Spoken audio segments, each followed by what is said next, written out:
What's going on, peoples? Make sure you like and subscribe to my channel. I appreciate y'all tuning in. Thank y'all for getting me to almost to 1,300 subscribers. I appreciate that. You know what I mean? I took my midday walk today. You know what I'm saying? And, you know, I try to do my midday walk as often as possible. And I had one song on repeat through my whole walk. So it's about like a 3-mile walk between front to back, you know what I mean, going and coming. And I had one song on repeat the whole time.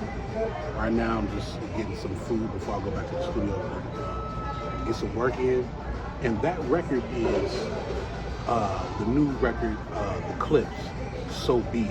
You know what I mean? They actually just dropped, I don't know if they officially dropped the record, but I know that they dropped the video. The video is out, it's on YouTube, go check it out. The video is incredible, it's a black and white video, the visuals is crazy. And you know, the record, I mean, it's on YouTube, I don't know if it's on there officially, but it's on YouTube, so I literally put this record on repeat. And first off, I want to say, the Clipse is officially back. I know they had some other records, you know, like Ace Trumpets and things like that, that kind of like, you know, was hitting at them getting back to the forefold. But I think this record is like the essence of what we loved about the Clipse, the lyricism, the slow flow, the two different styles, the energy of, you know, where they are in life, you know what I'm saying? Like, you know, all the records that they put together, they got a chance to show us just mentally and, you know, physically where they are in life. And I think, number one, this record proves how healthy they are physically, and how healthy they are, like, in lyricism. Like, they're really, really, like, this is hip hop at its finest, you know what I'm saying? Pharrell did this record. You know, he produced the record. Shout out to Pharrell. You know, it's crazy because Malice actually hints in his verse that there's no more Neptunes. It's only like Pharrell. Like, he says P Saturn. You know, so Pharrell is Saturn. He's his own planet. He's his own Neptune. So I guess Pharrell and Chad, they're no longer, I guess they're going through a legal battle or whatever, you know, and I hope they really figure that out, because they're a legendary producer group and their story should be told together regardless of them having separate accolades. But this is Pharrell by itself, and the beat is fire. Like, I think that Pharrell and the Clipse is continuing the energy from Pusha T's last album where Pharrell produced half of it. And I actually like more of the records that Pharrell produced than what Kanye produced on that album. But this So Be It is grown, it's dope, it's energetic. You know what I'm saying? The video is just prime time hip hop royalty, and it's fire. But it brought me to this point that I want to make on this video.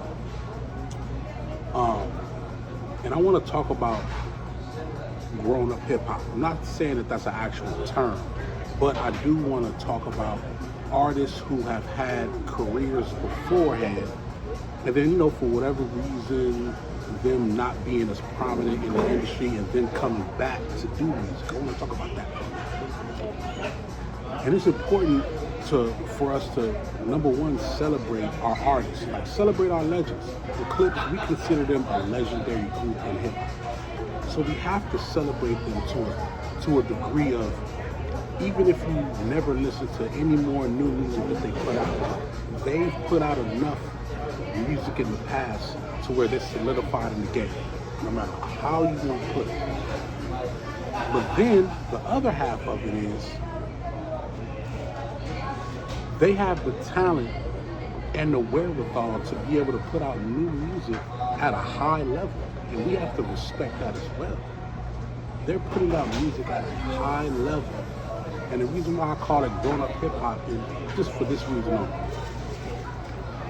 Because they've been in the industry long enough to know what's right from wrong in the quality of the music that they put together. In my opinion, they've been through making a record very simple and making it fire, grinding. Having a record that sounds kind of weird, but it still works. You know, a lot of the beats that Pharrell picked for the Clipse, he used unique sounds that people wasn't familiar with, but it worked. They've also put out records that may seem like it would have been a hit, but it ended up not becoming a hit. You know what I'm saying? Like Mr. Me Too. Mr. Me Too was a good record, but it wasn't what Grinding was. It wasn't what the other records that Clipse put out was. And then also, on the business level, they've been a group. They've been solo artists. Malice went off to do his own thing, you know, with the church and things like that. Spiritually find himself, and then Pusha, being an executive, you know, doing records for, you know, McDonald's and getting a big check for that. Like, they've separately gone in separate ways, found themselves, you know, spiritually, physically, financially, and then coming back together and saying, okay, hey, look, these are the things that I like about doing music. These are the things that I don't like about doing music.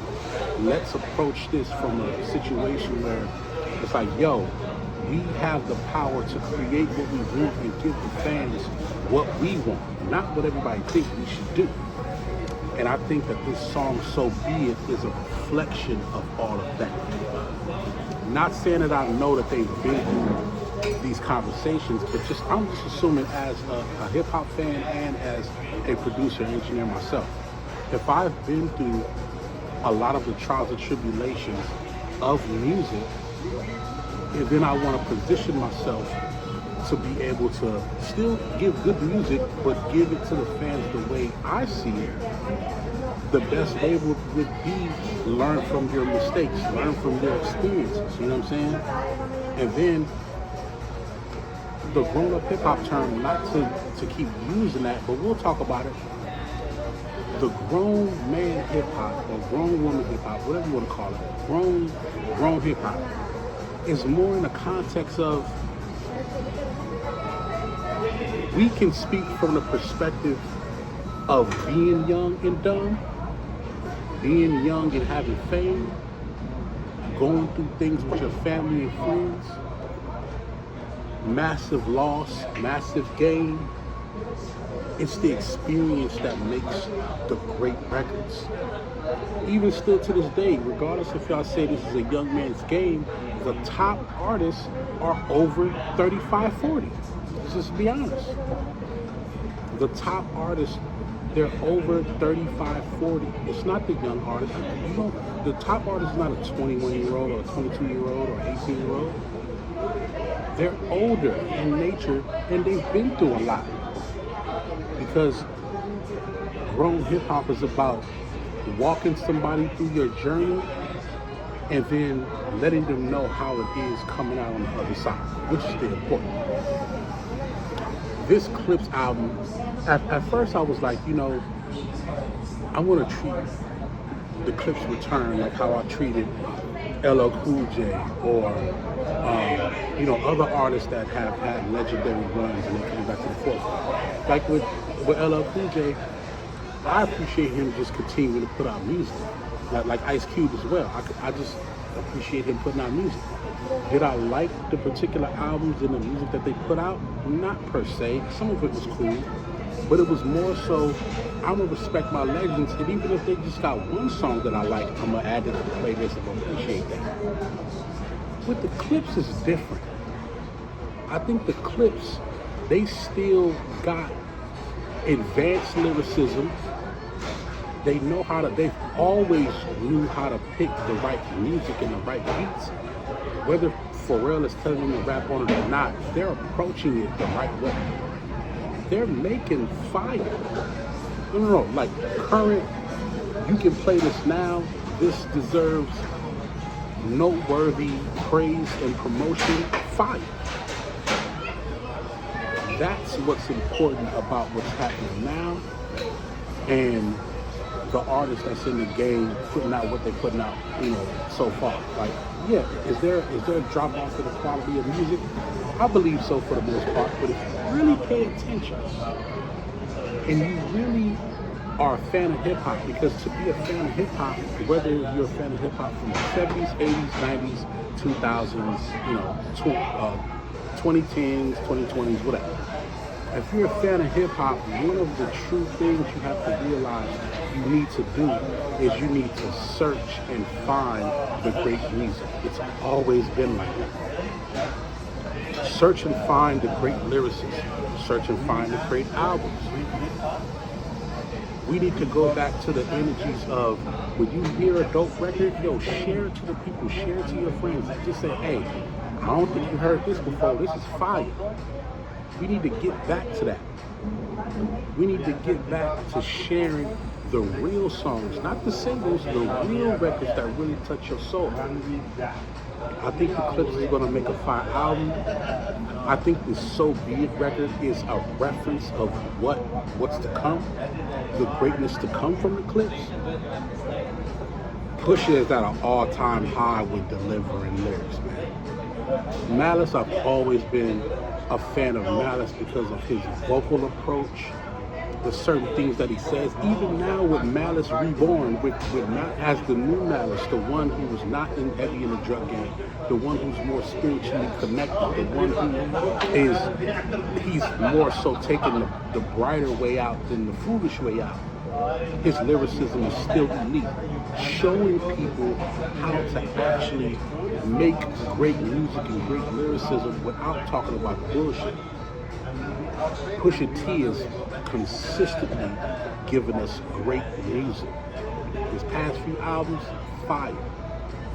Past few features, even more fire. So this merger, and then just the concept of, two brothers coming together,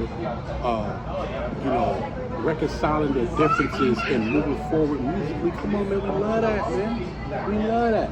We would love to see Outkast do that. We would love to see Outkast drop a new album. And to be honest, I think this Clipse album, whether it does well sales-wise, I don't care about. But I think it's going to be critically acclaimed. I think it's going to be a great project.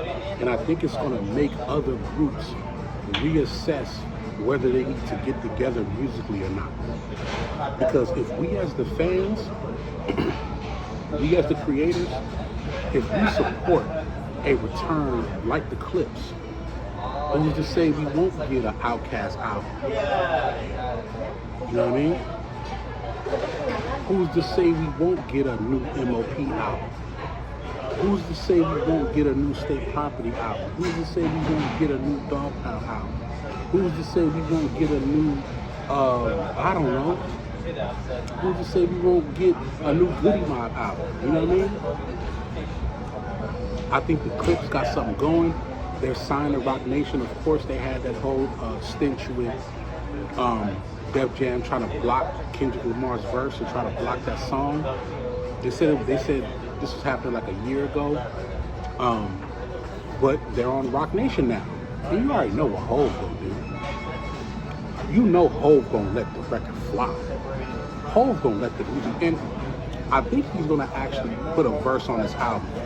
There's no way he's not gonna put a verse on this album. He's been giving Pusha T verses for the past 10 years.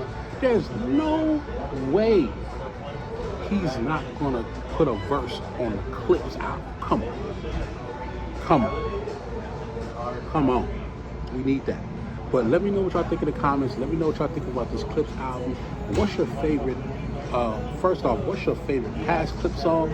My favorite Clipse song is actually Hot Damn with Roscoe P. Cold Chain. Pharrell produced the record. I think a lot of the albums is gonna kind of sound. A lot of this album is gonna sound like that type of energy, like Hot Damn. Listen to that video fire too. And Ad-Lib was on that record too. That's fire. That's one of my favorite Clipse records. It's between that and What Happened to That Boy. And Grinding, of course. But let me know what's your favorite Clipse record, and let me know what y'all are expecting from this Clipse album. You know what I'm saying? Do you think it's going to be fire? Do you think it's going to be subpar? Let me know what y'all think in the comments. Let's talk about it, man. We've been in the comments all week talking about a lot of different topics, you know what I mean? So let's keep this thing going. I'm like 9 subscribers away from hitting 1,300 subscribers, so make sure you share the page. Man, if I can get to 1,300 subscribers in a matter of like, what, 2-3 days from hitting 1,200 subscribers, man, listen, y'all showing me love, and I want to show y'all love back. I appreciate y'all. You already know what it is, man. Work love.